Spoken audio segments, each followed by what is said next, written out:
I will destroy you and kill any other man that wants to marry you. There is a woman in a small Nigerian village who hasn't been able to keep a man alive for longer than 3 months since she turned 18. Not because she's cruel, not because she's cursed them with her words, but because when she was 12 years old, she made a promise to something that lives beneath the water, something that refuses to let her go. Her name is Adanna, and by the time you finish listening to this story, you will understand why some promises should never be made, especially to things that don't belong to our world. This isn't folklore. This isn't a bedtime story your grandmother tells to scare you into obedience. This is what happens when the spirit world collides with ours and when a child makes a deal she doesn't understand. Before we dive deep into Adanna's story, let me tell you something about the Yoruba and Igbo people of Nigeria. For centuries, they've spoken about Mami Wata, about water spirits that take the form of beautiful beings, half human, half fish. Beings that promise wealth, beauty, and power, but demand something far more valuable in return: your freedom, your future, your very life. What you're about to hear happened in a village along the Niger Delta, where the water is so vast and deep that fishermen whisper prayers before casting their nets, where children are warned never to swim alone, and where women know better than to wash clothes at the river after sunset. This is Adanna's story, and it begins on a day that should have been ordinary. But before I start, please make sure to subscribe, like, and comment. This will keep me encouraged. Also comment below, let me know which part of the world my amazing friends are watching from. Enjoy. Adanna was 12 years old when she first saw her. It was the dry season of 2008, the kind of heat that makes the air shimmer above the red earth, the kind that drives every living thing to seek water. Adanna had gone to the river, not the main one where the adults gathered, but a smaller tributary hidden behind a grove of palm trees. She'd gone there because she wanted to be alone, because her mother had just died 3 months earlier, and the grief was still so fresh it felt like broken glass in her chest. She sat on a smooth rock, her feet dangling in the cool water, and she cried. She cried for her mother. She cried for her father, who had become a ghost in their home, silent and distant. She cried because she was 12 and alone and didn't know how to carry this weight. That's when she heard it. A voice, soft as water over stones, beautiful beyond description. "Why do you weep, little one?" Why do you weep, you little Adanna one? looked up, and there she was. A woman. No, not just a woman, something divine. Her skin was the color of deep water at midnight, smooth and gleaming. Her hair moved like it was alive, long black coils that floated around her shoulders even though there was no wind. Her eyes were the color of river pearls, and when she smiled, Adanna felt something shift in the world. "Who are you?" Adanna whispered. "A friend," the woman said, her voice like music. "I have watched you come here, day after day, carrying your sorrow like stones. I can help you, child. I can take away your pain. I can give you beauty, protection, and prosperity. Would you like that?" Adanna, 12 years old and desperate, nodded. "But such gifts require commitment," the woman continued, moving closer. That's when Adanna saw it. Below the water surface, where legs should have been, there was a tail. Shimmering scales that caught the light like 1,000 diamonds, green and silver and blue all at once. Adanna should have run. Every story, every warning from her grandmother should have sent her scrambling back up the riverbank. But grief makes us do foolish things, and the woman's voice was so kind, so comforting. "What kind of commitment?" Adanna asked. The mermaid smiled wider. "You will be my wife. In the spirit realm, you will belong to me. In this world, you will carry my mark. No man will ever truly have you, for you will be mine first and always. But in return, I will protect you. I will make you beautiful. Men will desire you, but they will never possess you. Do you accept?" Adanna was 12. She didn't understand what marriage meant, not really. She didn't understand the weight of spiritual contracts. She just wanted the pain to stop. "Yes," she whispered. The mermaid's eyes flashed, bright as lightning on water. She reached out one webbed hand and touched Adanna's chest, right above her heart. The touch was cold, so cold it burned. Adanna gasped, and in that moment, she felt something enter her. A presence, a bond, a chain she couldn't see. "It is done," the mermaid said. "You are mine now, Adanna, in this life and the next. Remember your promise." Then she was gone, slipping beneath the water without a ripple, as if she'd never been there at all. Adanna walked home in a daze. That night, she had dreams of living underwater, of swimming through vast halls made of coral and pearl, of sleeping beside the mermaid in a bed of soft kelp.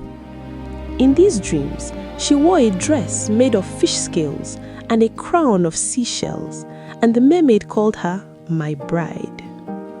When she woke up, she told herself it had been a hallucination, grief playing tricks on her mind. But deep in her chest, right where the mermaid had touched her, there was a mark, a small dark spot shaped like a water droplet, and it was cold to the touch. 6 years passed. Adanna grew into a stunning young woman. Men in the village couldn't stop staring at her. Her skin glowed like she was lit from within. Her eyes were deep and mysterious.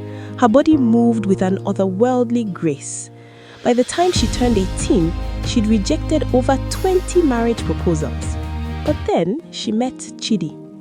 Chidi was different. He was kind, patient, and he made her laugh. For the first time since her mother died, Adanna felt something like happiness.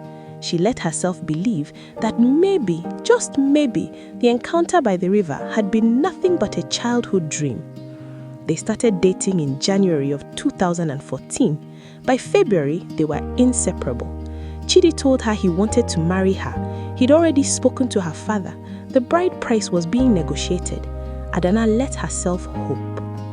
On March 23rd, exactly 3 months after their first date, Chidi went fishing. He was an experienced fisherman.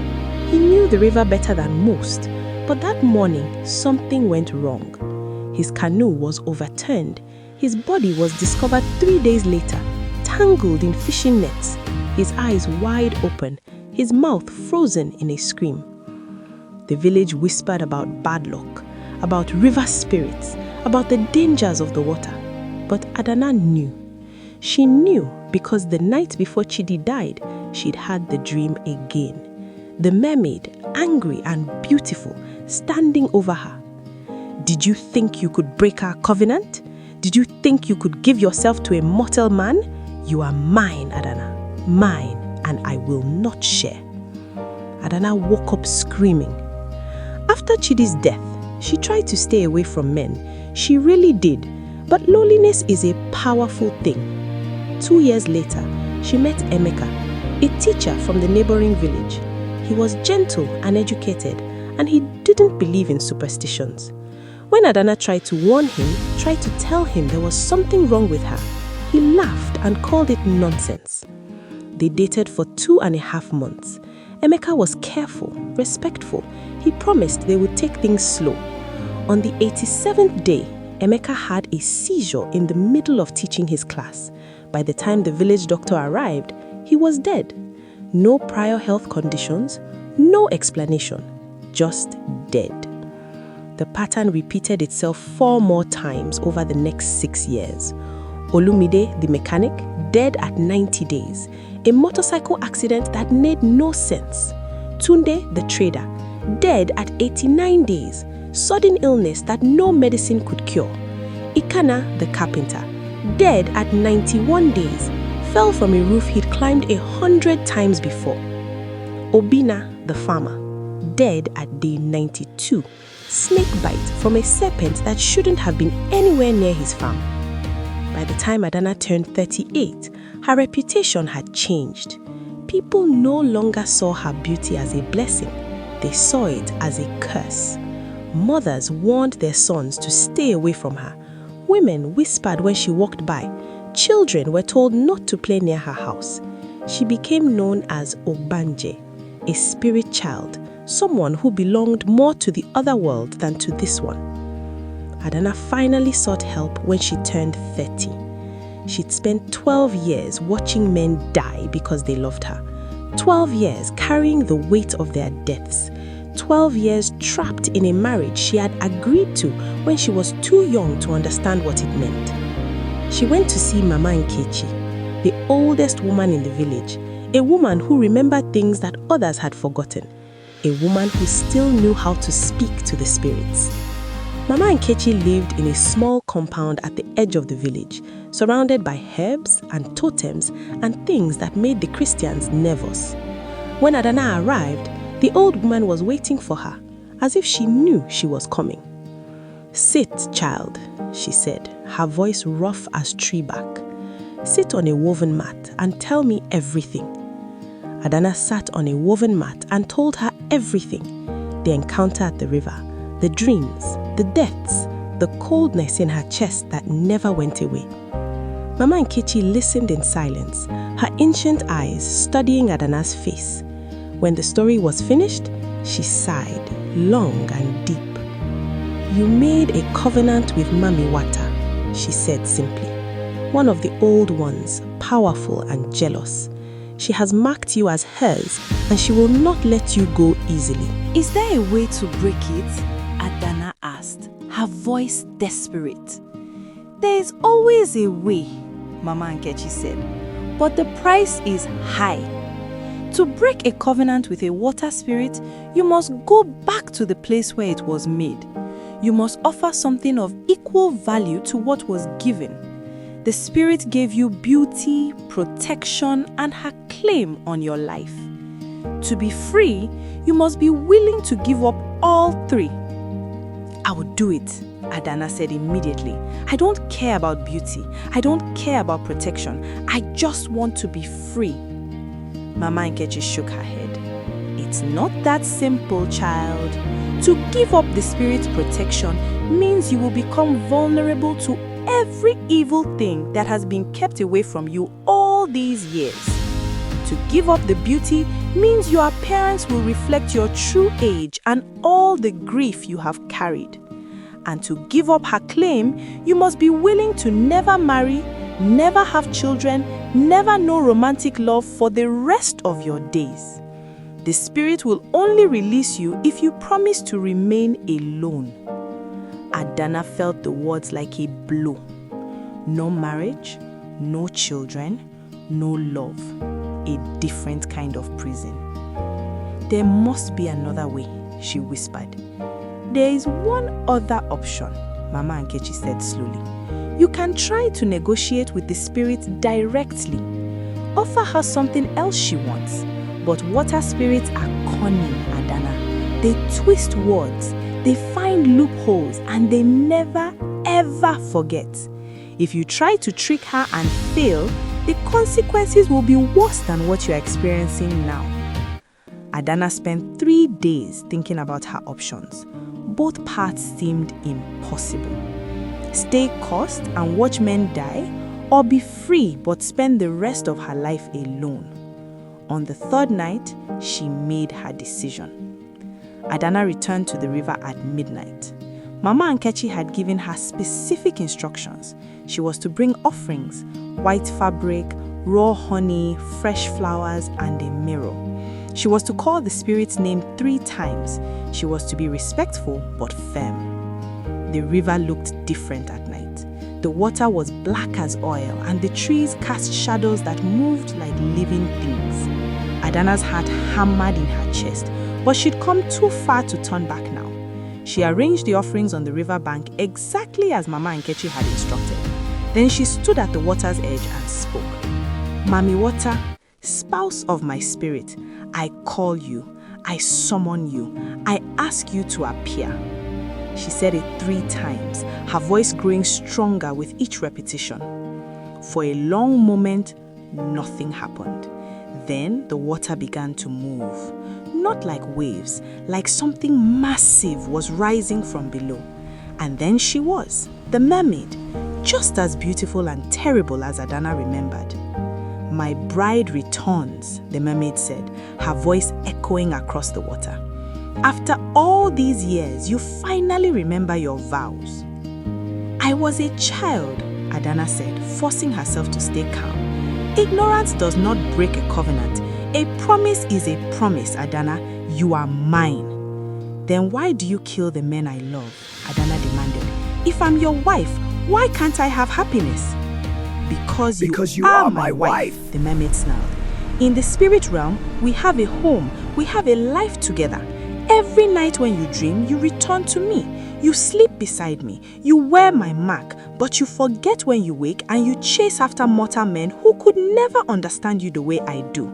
It enrages me. It breaks my heart. So yes, I kill them. I will always kill them. You will never belong to anyone but me. That's not love, Adanna said quietly. That's possession. Call it what you want, but it's eternal and it's unbreakable. Adanna took a deep breath. This was the moment. Either she found the right words or she lost everything. What if I offered you something else? She said. What if instead of my romantic life, I gave you my devotion in another way? I could become your priestess. I could build you a shrine. I could bring you offerings and honor you publicly. People would know your name because of me. Isn't that worth more than a wife who resents you? The mermaid was silent, considering. You would serve me, she asked slowly. Willingly? Yes, Adanna said. But in exchange, you must release me from the marriage covenant. Let me live my own life. Let me love who I choose. I will honor you, but I won't belong to you. The water around the mermaid began to churn. She could feel the spirit's rage, her indecision, her desire warring with her pride. And if I refuse, the mermaid asked, then I will go to the Catholic Church, Adanna said, the lie coming smoothly. I will be baptized, I will take communion, I will surround myself with priests and prayers and holy water until your hold on me weakens. It might take years, but eventually, faith will break what childhood foolishness created. It was a bluff. Mama Nkechi had told her that baptism wouldn't work, not against a covenant this old, but the mermaid didn't know that. The spirit studied her for a long, tense moment.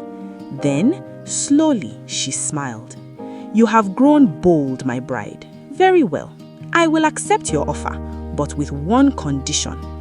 What condition? You will serve me for 7 years. 7 years of devotion, of offerings, of public worship. And during those 7 years, you will not marry. After that, the covenant will be dissolved and you will be free to live as you choose. But if you break your promise to me even once during those 7 years, the original covenant returns and every man you have loved or will ever love will die. Not in 3 months, immediately. Do you accept? Adanna hesitated. 7 years was a long time, but it was better than forever. I accept, she said. The mermaid reached out and once again touched Adanna's chest right above her heart. This time the cold was brief, and when she pulled her hand away, the dark mark, the water droplet that had been there for 18 years was gone. It is done, the mermaid said. 7 years, Adanna. Do not disappoint me. Then she sank beneath the water and was gone. That was 4 years ago. Today, Adanna is 34 years old. In the center of her compound, there's a shrine dedicated to Mami Wata. Every week, she brings offerings, fresh flowers, white fabric, honey. She speaks prayers in the old language, the one her grandmother taught her. People come from neighboring villages to visit the shrine, to ask for the water spirit's blessing. Adanna has become known as a priestess, a woman who walks between worlds. She's respected now, not feared, and she hasn't dated anyone since that night at the river. 3 more years, she tells herself. Just 3 more years and she'll be free. But here's the thing about deals with spirits. They are never quite as simple as they seem. Last month, a man came to the shrine. His name was Kachi, and he was looking for healing. His sister was sick and the doctors couldn't help her. He'd heard about Adanna, about her connection to Mami Wata, and he'd come seeking help. Adanna helped him. She performed the rituals, made the offerings, and 2 weeks later, Kachi's sister recovered completely. Kachi returned to thank her, and then he kept returning to help maintain the shrine, he said, to learn about the spirits. But Adanna could see it in his eyes, the same look all the others had, the beginning of love. She told him to stay away. She explained as carefully as she could that she couldn't be with anyone for 3 more years. She thought he would leave, but he didn't. "I'll wait," he said simply. 3 years isn't forever. And now Adanna lies awake at night terrified. Because what if the mermaid sees this as a violation of the agreement? What if allowing Kachi to love her even if she doesn't act on it is enough to break the covenant? She doesn't know, and she's afraid to find out. Because in 3 years, if she survives, if she stays faithful to her promise, she'll be free. She'll be able to love, to marry, to have the life she's dreamed of since she was 12 years old. But until then, she's still bound, still walking the razor's edge between 2 worlds, still married to something that lives beneath the water. And every night, whether she remembers it or not, she still dreams of the deep. Some promises once made never truly end. They just change shape.